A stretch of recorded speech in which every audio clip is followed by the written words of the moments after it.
प्यारे दोस्तों, total vacancy के यूट्यूब चैनल पर आप सभी का बहुत बहुत स्वागत है। आज के डेट में यानी कि 22 मार्च 2024 के डेट में बिहार स्वास्थ्य विभाग के माध्यम से कई सारे बड़े अपडेट जारी कर दिए गए हैं, जहां पर कि बीटीएससी एएनएम 10,700 की रिगार्डिंग में कई सारे अपडेट्स निकल कर आ रहे हैं। केस की रिगार्डिंग में भी कुछ अपडेट्स बताने वाला हूं। साथ ही में स्वास्थ्य विभाग को एक ज्ञापन सौंपा गया है, उसके रिगार्डिंग भी बात करेंगे। नई बहाली को लेकर के भी कुछ अपडेट्स हैं, तो वीडियो के लास्ट तक बने रहिएगा। सारी जानकारी मैं आप सभी को बताऊंगा। और जो भी स्टूडेंट चैनल पर नए आए हो, चैनल को सब्सक्राइब करके बेल नोटिफिकेशन ऑल सेट कर लीजिएगा। दोस्तों, ये जानकारी के ऊपर चलते हैं। सबसे पहला अपडेट होने वाला है, ये बीटीएससी एएनएम 10,700 के लिए इंपॉर्टेंट है। जो भी हमारी बहनें इस भर्ती में आवेदन किए हैं, इस अपडेट को ध्यान से समझिएगा। सबसे पहले मैं आप सभी को बताना चाहता हूं, आप लोगों को पता होगा बहाली किस आधार पे होना है, वो कोर्ट में अभी तक उसका डिसीजन नहीं आया है। और जो लेटेस्ट केस है, जो सरकार ने एलपीए दायर किया था, उसका सुनवाई 2 अप्रैल को है, ये आप सभी को पता होगा। लेकिन दोस्तों, मैं आपको बताना चाहता हूं, यहां पर आप लोग देख सकते हो एक नया केस किया गया है, जो स्टूडेंट्स क्वालिफाइड किए हैं उनके द्वारा। यहां पर आप डेट देख सकते हो, ये लेटेस्ट ही है और इसका भी एक्शन डेट और कुछ भी डेट नहीं आया है। यहाँ पर सभी कुछ आप देख सकते हो, अभी पेंडिंग में आपको दिखाया जाएगा। एक्शन डेट भी नहीं आया है, यानी कि अभी सुनवाई भी नहीं हुआ है और रिसेंटली ही ये केस किया गया है। देखिए यहाँ पर ये भी केस है जो कि एलपीए ही दायर किया गया है। ये भी जो है, ये भी एलपीए ही दायर किया गया है, यानी कि लेटर पेटेंट अपील ही दायर किया गया है। तो इसमें भी वही है कि जो स्टूडेंट्स क्वालिफाइड हुए हैं, उनका ये कहना है कि क्वालिफाइड कैंडिडेट्स को नौकरी दिया जाना चाहिए, ऐसा कुछ बात है। तो ये यहाँ पर उनके द्वारा केस किया गया है। इसमें भी आप देखिएगा तो बीटीएससी आयोग सभी यहाँ पर होंगे। जैसा कि यहाँ पर सेक्रेटरी यानी कि सचिव जी, चेयरमैन बीटीएससी के चेयरमैन, और भी हेल्थ डिपार्टमेंट के डायरेक्टर, वो सभी आपको देखने को मिल जाएंगे। तो एक इंपॉर्टेंट अपडेट ये था कि एक और केस, एक तरीके से आप कह सकते हो कि एलपीए में ही आप जोड़ लीजिए कि एक और एलपीए दायर किया गया है जो क्वालिफाइड स्टूडेंट्स हैं उनके द्वारा। और बाकी आपको पता है, मैं किसी के सपोर्ट में नहीं हूं, ना ही आप अगर कहिएगा कि संविदा के सपोर्ट में, तो मैं संविदा के भी सपोर्ट में नहीं हूं। और ना ही आप कहिएगा कि क्वालिफाइड स्टूडेंट्स के, तो क्वालिफाइड के भी स्टूडेंट्स के मैं पक्ष में नहीं हूं। देखिए अभी के समय में क्या हो रहा है, यूट्यूब में सबसे पहले तो एकता 1% भी नहीं है। जो लोग, कुछ यूट्यूबर्स हैं वो उधर बता रहे हैं, सभी लोग उधर जा रहे हैं, कुछ लोग इधर बता रहे हैं, कुछ लोग इधर जा रहे हैं। देखिए मैं एक चीज बताना चाहता हूं, अंत अंत मतलब कि लास्ट में नौकरी 10,700 लोगों की ही होनी है। अब देखिए कई सारे ऐसे क्वालिफाइड स्टूडेंट्स भी होंगे जो कि क्वालिफाई तो कर गए हैं, पैसे भी लगा दिए होंगे, लेकिन अगर क्वालिफाई के भी सिस्टम से किया जाता है तो उनको चयन नहीं किया जाएगा। मैंने आपको बताया भी है कि किस हिसाब से वो मैं बता रहा हूं, क्योंकि जो कैटेगरी उसमें भी अनइक्वली पास हुए हैं। जरूरी नहीं कि इस कैटेगरी में इतना सीट है तो इतने ही लोग पास हुए हैं, अनइक्वली हुए हैं। लेकिन मेरिट लिस्ट लास्ट में बनेगा, वो इक्वली बनेगा, वो आपको पता होगा। तो उसमें भी वो दिक्कत है। और यही अगर बात करें इधर संविदा के पक्ष में, तो जो स्कूटनी कराए, जो स्कूटनी में पास हो गए थे, उन लोगों को लगता है कि हम अगर काउंसलिंग के हिसाब से हो जाए तो हमारा नौकरी होगा, पर ये भी स्थिति नहीं है। अगर यहां पर आप अगर देखिएगा तो 30,000 लोगों को काउंसलिंग बुलाया जाएगा, लेकिन अंततः नौकरी होनी है कितने लोगों को, 10,700 लोगों को। तो देखिए ये सभी चीजें अभी के समय में प्रयास करना चाहता हूं कि आप लोग एकजुट रहिए, सभी बहनें एक है, ये मेरा कहना है दोस्तों। और जो भी सरकार का डिसीजन आता है उसे आपको पालन करना होगा। बाकी 2 तारीख के ही डेट में पता चल जाएगा कि क्या होने वाला है, उसका अपडेट आएगा, मैं आप लोग को बता दूंगा। बाद अपडेट देने वाले हैं एक पत्र, यहाँ पर आप देख सकते हो। ये जो पत्र है ये बिहार राज्य कर्मचारी महासंघ गुपकुट के द्वारा किया गया है। देखिए मैं आपको बताना चाहता हूँ ये पत्र किसके संबंध में है।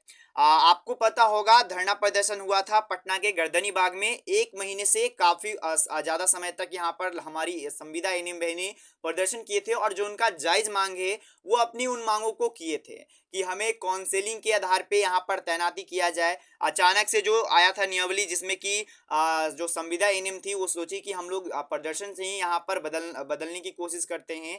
तो उस संबंध में उसी के रिगार्डिंग में ये लेटर है, जैसा कि यहाँ पर बताया गया है कि वर्षों से अनुबंध पर कार्यरत एएनएम को काउंसलिंग करा करके सीधी नियुक्ति कराने हेतु दिनांक 8/9/2023 से, ये 8/9/2023 से जो धरना प्रदर्शन चला था, 13/10/2023 तक। आप कह सकते हो करीबन 1 महीने का यहाँ पर, 1 महीने से अधिक ही यहाँ पर ये धरना प्रदर्शन चला था। अब उसमें क्या कि उसका सैलरी नहीं दिया जा रहा है, तो उसका सैलरी नहीं दिया जा रहा है, तो ये तो एक मामूली बात है। देखिए, अब यहाँ पर अगर आप ड्यूटी पर नहीं हो तो सैलरी तो सरकार काटती है, लेकिन ये जो हमारी एनएम बहनें थी ये ड्यूटी पर नहीं थे, ये अपना मांग को लड़ रहे थे और ये इनका जायज मांग है, कोई खराब मांग नहीं है। देखिए, जो इनका कहना है कि हमें इतने सालों से काम कर रहे हैं, उसके बाद भी हमें परमानेंट होने के लिए एग्जाम देना पड़ रहा है और बहुत सारे ऐसे स्थिति आ रहे हैं, तो ये खराब है। बाकी इसी को लेकर के यहाँ पर आप कह सकते हो राज्य स्वास्थ्य समिति को लेटर लिखा गया है, ज्ञापन सौंपा गया है कि इन लोगों का वेतन को दिया जाए। जो इस बीच में गायब हुई थी स्टूडेंट, जो एएनएम बहनें गायब हुई थी, उन लोगों का वेतन दिया जाए। अब देखिए इसके बाद क्या होता है, जैसे ही अपडेट आएगा मैं आप सभी को बता दूंगा। प्यारे दोस्तों, इसी बीच बात करने वाले हैं नई बहाली को लेकर के। तो टीएमसी यानी कि टाटा मोटोरियल सेंटर के माध्यम से एक नई वैकेंसी बिहार में फिर से जारी कर दिया गया है, जहां पर कि नर्स की वैकेंसी होने वाला है। 3 पदों पर यहाँ पर भी वैकेंसी जारी किए गए हैं। जीएनएम और बीएससी नर्सिंग आवेदन कर पाएंगे। फार्मासिस्ट के लिए भी वैकेंसी यहाँ पर है। तो यहाँ पर आप सभी जानकारी देख सकते हो। इंटरव्यू में आपको कब जाना है, नर्स के लिए 10/4 यानी कि 10 अप्रैल को है, फार्मासिस्ट का 9 अप्रैल को है, और बाकी यहाँ पर आप लोग देख सकते हो कंसल्टेंट के लिए भी वैकेंसी यहाँ पर है। और ये वैकेंसी वॉक इंटरव्यू के आधार पे, तो आपको केवल इंटरव्यू में हिस्सा लेना है। एड्रेस और सभी कुछ यहाँ पर आपको दिया गया है, टाइमिंग भी यहाँ पर ऊपर दे दिया गया है, तो बहुत ही इजिली आप लोग आवेदन कर पाइएगा दोस्तों। तो अच्छी एक बड़ी खुशखबरी आप लोगों के लिए भी है। बाकी जो भी स्टूडेंट्स गवर्नमेंट नौकरी का वेट कर रहे हो, देखिए अभी कुछ अपडेट तो नहीं आई है, पर अभी के समय में क्या है कि अभी के समय में नए स्वास्थ्य मंत्री बने हैं मंगल पांडे। तो आपसे निवेदन ये रहेगा कि कुछ स्टूडेंट्स जाइए मंगल पांडे जी को बताइए कि सर हमारी वैकेंसी इतने वर्षों से नहीं आई है। तो थोड़ा बहुत मंगल पांडे जी ध्यान दे सकते हैं बहाली को लेकर के, चाहे वो यहाँ पर जीएनएम के भाई हैं, चाहे वो यहाँ पर जीएनएम की बहनें हैं, चाहे वो ड्रेसर हैं, जो भी स्टूडेंट्स बहाली को लेकर के वेट कर रहे हो, थोड़ा बहुत यहाँ पर पटना जाना पड़ेगा, थोड़ा सा संघर्ष करना पड़ेगा वैकेंसी को लेकर के, क्योंकि घर बैठे सरकार भी वैकेंसी देने के मूड में नहीं है। ये बात आप लोग भी जान लीजिए। जैसी वैकेंसी के रिगार्डिंग में कोई भी अपडेट आता है मैं आप सभी को बता दूंगा। इसके बाद बात करने वाले हैं यहाँ पर बिहार स्वास्थ्य विभाग के अभी के समय में सचिव हैं प्रत्यत अमृत। अब वो बिहार के नए गृह सचिव के तौर पे यहाँ पर हुए हैं।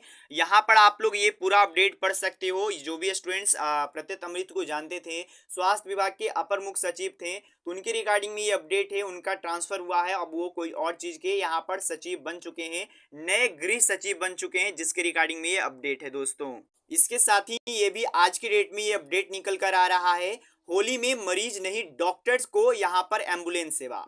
देखिए, जो भी स्वास्थ्य कर्मचारी हैं उन लोगों के लिए गुड न्यूज़ है। देखिए, जो भी शहर में डॉक्टर, नर्स और कर्मचारी हैं उन लोगों को एम्बुलेंस सेवा दिया जाएगा काम पर आने के लिए, क्योंकि होली में उनको बहुत दिक्कत होता है, जो भी ड्यूटी करते हैं उन लोगों को हॉस्पिटल आने में। और आपको पता है अगर बाई चांस इमरजेंसी आ गया और वहाँ पर डॉक्टर तैनात नहीं रहेंगे तो बहुत सारी दिक्कतें भी आ सकती है। इसी कारण से जो एम्बुलेंस है वो यहाँ पर यूज किया जाएगा डॉक्टर्स के लिए, स्वास्थ्य कर्मचारियों के लाने के लिए, और ये केवल और केवल होली में किया जाएगा। तो यही अपडेट यहाँ पर है। मगध मेडिकल कॉलेज के लिए ये बड़ा अपडेट निकल कर आया है और ज्ञापन लिखा। अपडेट्स हैं और उपलब्धियां हैं बिहार की। बाकी आपको ये आज का अपडेट अगर पसंद आया होगा तो चैनल को सब्सक्राइब कर दीजिएगा। मिलते दोस्तों कोई नेक्स्ट वीडियो में, तब तक के लिए गुड बाय। जय हिंद, जय भारत, वंदे मातरम। Thank you for watching. धन्यवाद दोस्तों।